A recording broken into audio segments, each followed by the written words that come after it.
So we have earlier completed this one. Now we added a couple of files. So this new file was added, and in git commits was another file that we have added.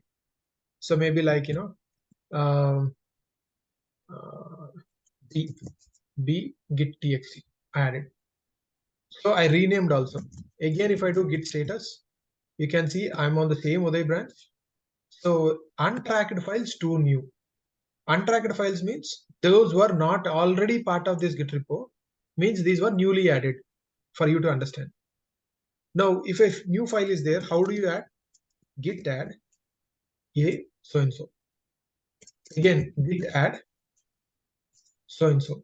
Like this, we will add individual files if you want to add. Individually, if you want to add a file. So this is how we need to do. Individually files. Okay, Of but course. Uday, one question. Yeah. Suppose if I wanted to do some changes in a underscore first only, I Yes. did some changes. If that needs to be pushed to my Yeah. Only Uday a. branch, Yeah. Sure. That's what I'm trying to say. Whatever you want to push, you can do that.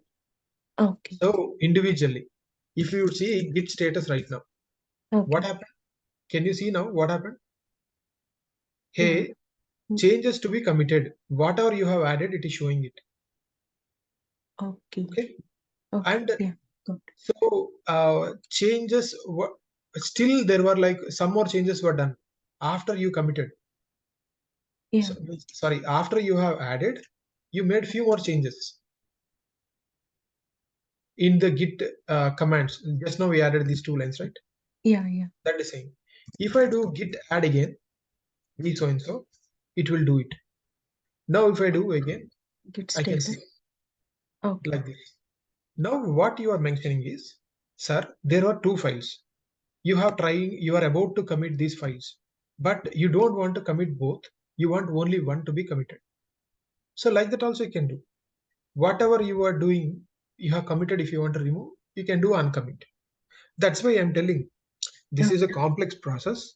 In one day, you cannot understand all. In the next 45 days, we do the same thing daily.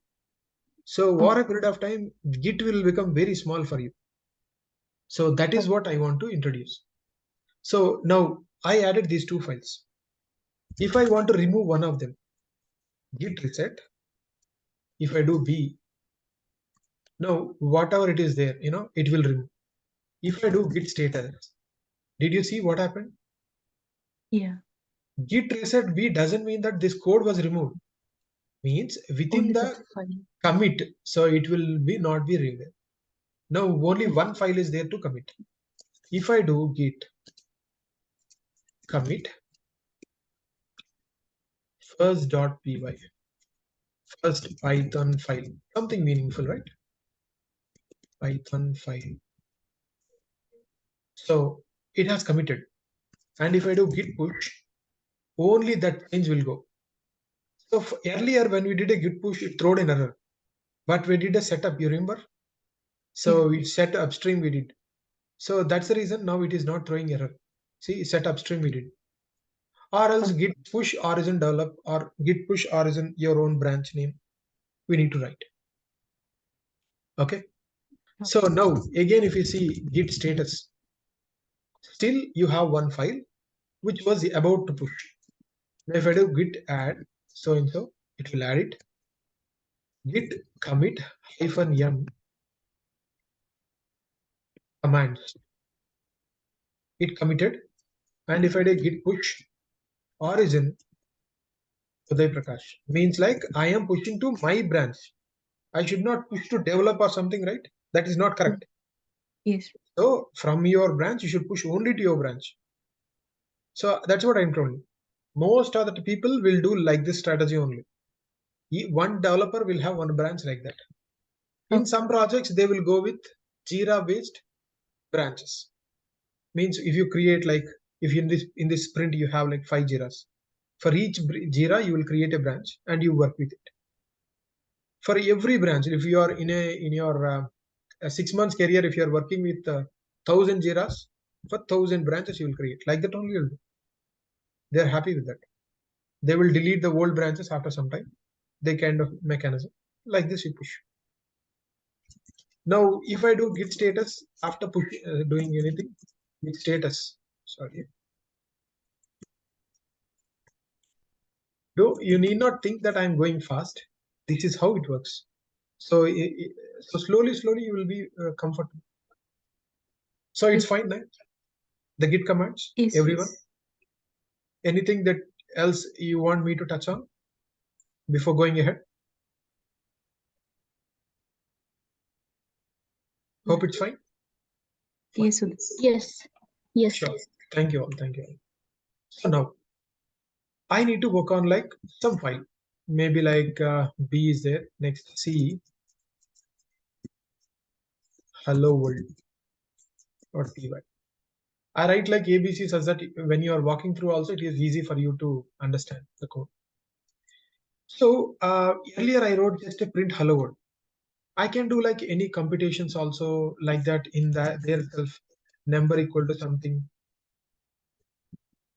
number equal to something. So I can do like number two equal to something like this. I can do anything.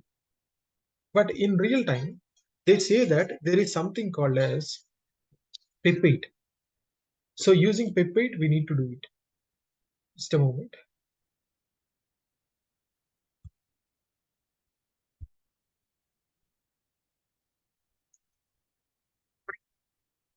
Okay. So there is something called as coding style guide. In every language, there will be best practices, right? Wherever you do, whatever you do, there will be best practices, safety practices. All these things will be there. So like that, even in Python also have it. So there is something called as pip8, means Python Enhancement Proposal 8. What is that they tell is that, so we need to follow in a particular way for doing it. The first line they say is called a shebang line. This is called a shebang line. Basically, it makes no difference when you're working in Windows, but in Linux, it makes a difference. In Windows, any program when you're typing, when you're running, you need to run like this, right? Python space so and so. Or else, I will give you a simple example for you to understand. In if let's say in Windows itself, assume everyone is Windows, assume they don't even know Linux. In that way, case I will give a simple example. If there is a PDF file, how do you open a PDF file? Either you double tap on it, whatever is the default, so Adobe Reader or Foxit Reader, it will open with that. Or else you can right click the file and tell to open with a particular way. So how we are doing, there are two ways you are doing, right? Opening a file. So when you're double tapping, there is something configured previously. If there is a text file, open with this. If it is a PDF file, open with this. That configuration is there somewhere. That's why it is opening, right? In the same fashion, think in Linux. In Python, so in Windows, generally what we do, with the command line, Python scripts or anything, you just run like this. But Linux people have two ways of doing. Like this also you can give, and dot slash like this they execute. Any shell scripts generally they execute like this. When you're doing like this, it won't work in Windows. But if you do like this dot slash execution, it works in Linux. How it will work means it is same like our opening, double tapping and opening a PDF file. When you're double tapping a PDF file, somewhere configuration is there to tell that, okay, PDF means open with this. Like that, if in Linux, if they are doing dot slash execution, somewhere it should know, right, with whom to execute. That will be there in the first line. So this is nothing new to Python. Generally, every Linux languages, mostly they have. Bash has it, Perl it has, every language they have it. What it actually telling is, hey, execute this script with an executable which is located in this location. Of course, in Windows, we have C drive, D drive, E drive like that, right? C is the default drive, but D and all those things are our own customizations. But in Linux, every directory has one structure. They follow that structure part. All the executables means this Python or anything will be stored in this location under user bin. In some things, the user bin env under that also it will be stored. But generally, this is the path. So what you're trying to say, hey, execute this file with this Python executable. That's what you're saying. So that's the reason Python is a interpreter based language, means each line executes separately. So the first line, any line, if it is starting with a hash, it is a generally a comment. But if it is a hash followed by an exclamation, it is something related to the operating system related. So this line is called a shebang line. This is called a shebang line. You should be aware of. So purpose of shebang line, I can write in the next lines. So generally we write this called as triple quotes. So in the starting of the program only you write this triple quotes. Triple double quotes, it makes a difference. These are used for creating the documentation, which will tell afterwards how to create a document from a Python script. So I'm telling about pip8 guidelines and shebang line. So this is a shebang line. So now if I want to write a program, so there are two ways. In Python 2, so generally we write a comment like this with a hash. In Python 2, if you want to print something, we can just do like hello world. If you any time see anyone's when you're Googling, if you find something, don't get confused. Python is not working like this anymore. In Python 2, it used to work like that. So don't you see that it is throwing an error? What it is saying? Hey, do you mean print as a function? It is giving a good suggestion also for you. Yes, I mean like print as a function. And in Python 3, you do like this with a print as a function. If I do like this, now it will work. You see, hello world, it worked, right? So in Python 3, so whatever you want to print, you can print not just one, any number of things you can print, but within the braces. You see, comma separated, if you give any number of things, any data type, doesn't matter. You can just print it.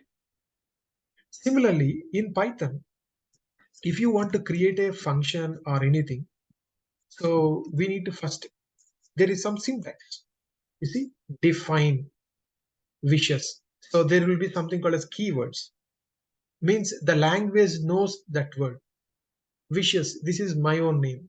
It is a function. You need not think about what is this function doing and all these things. Just I want to touch base on how a typical syntax works. You create the functions and you call it. If I execute it, it works. So in the pip8, it says that before a function, there should be two empty lines. And after that, fine.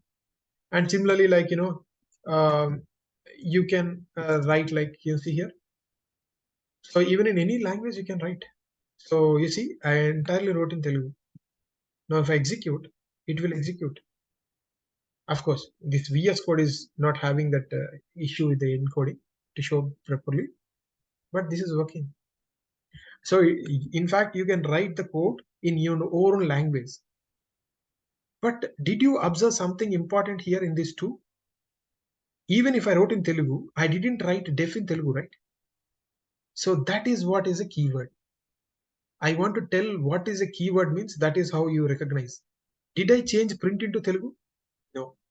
So did I change to format to Telugu? No. Means other things I changed, right?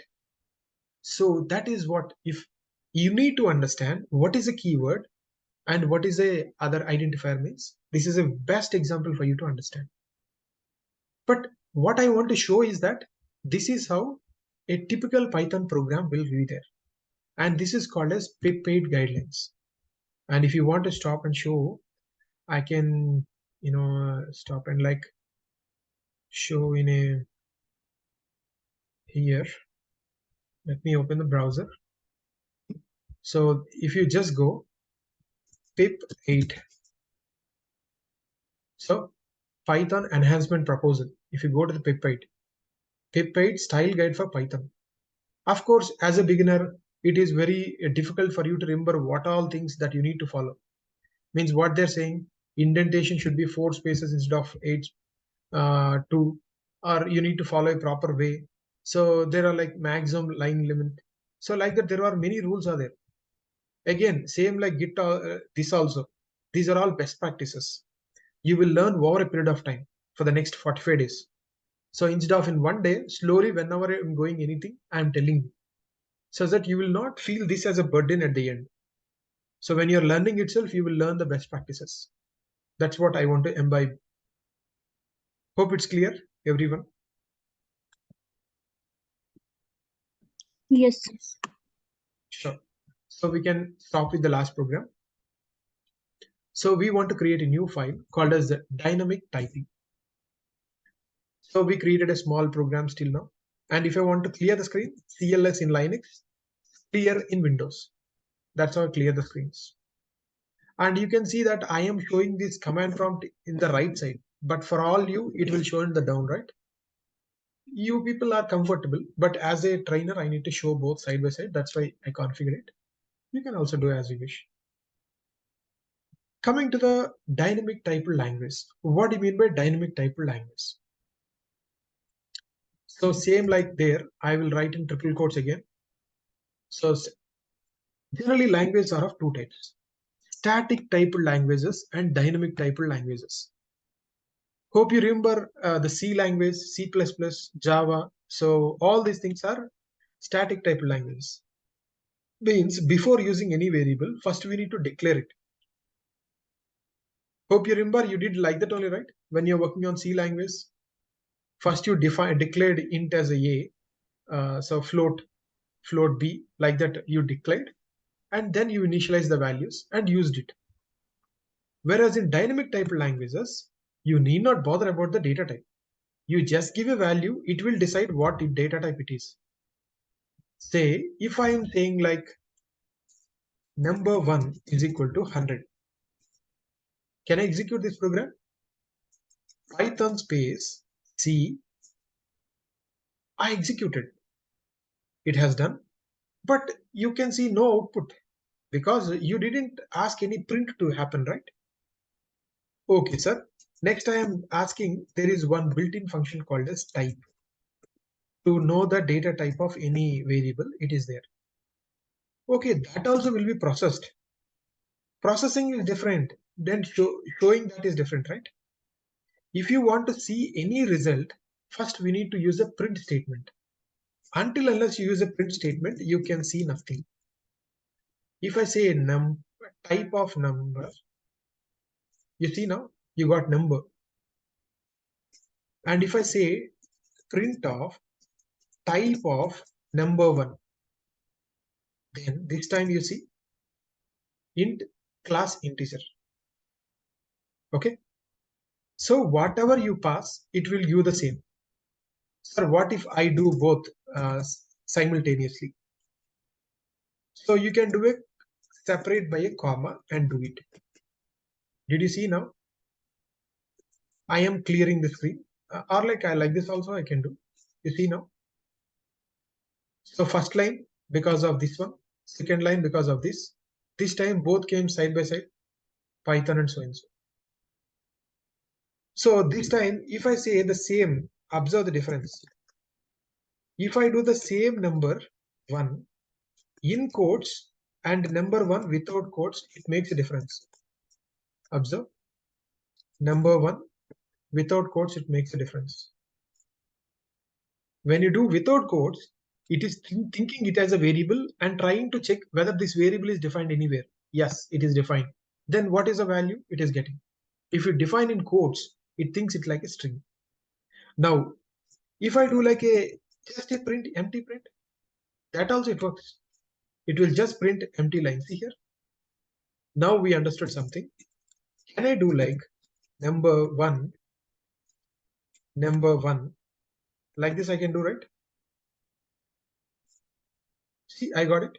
Or I can clear the screen and I can run again. And simple. So I can do like type of number 1 also. I get everything. Or else I can write within string only, right? I can do whatever I want. I can do whatever I want. Is it clear? Okay.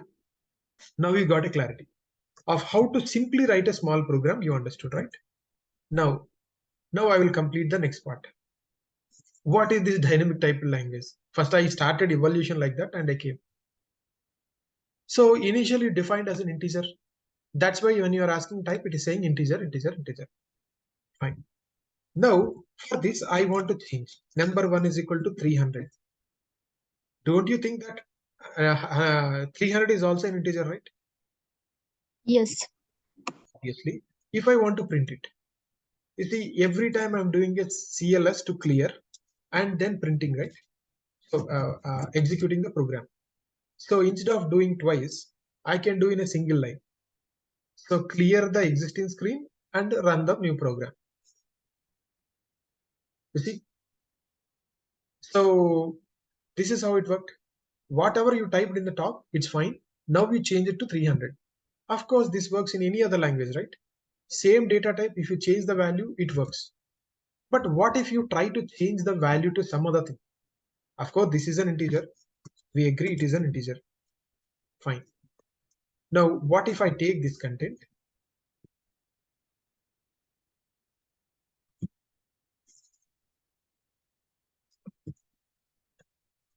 Okay.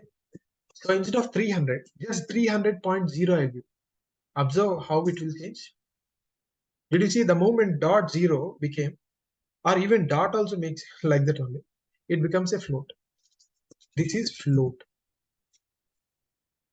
Float is another data type which was defined.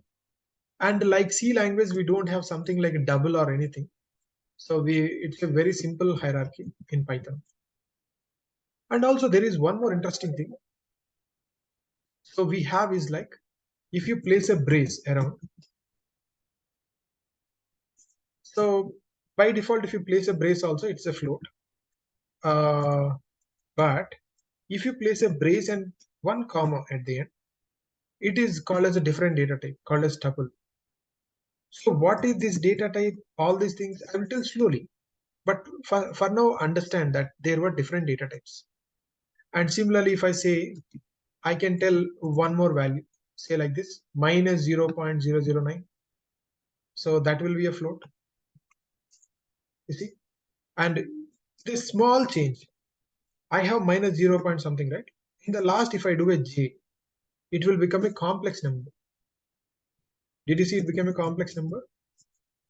Means for the same variable, once you're changing the values, the data type is changing.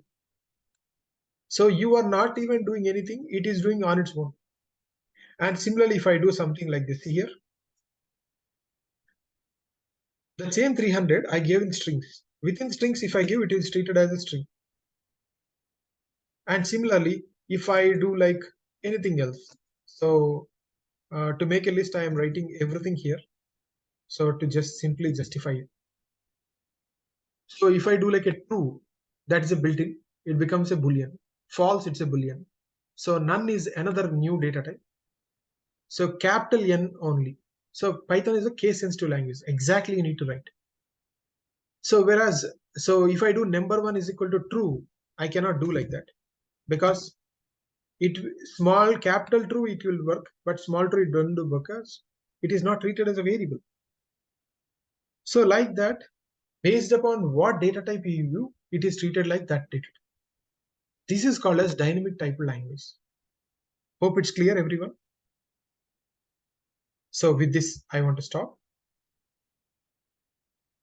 And if you have any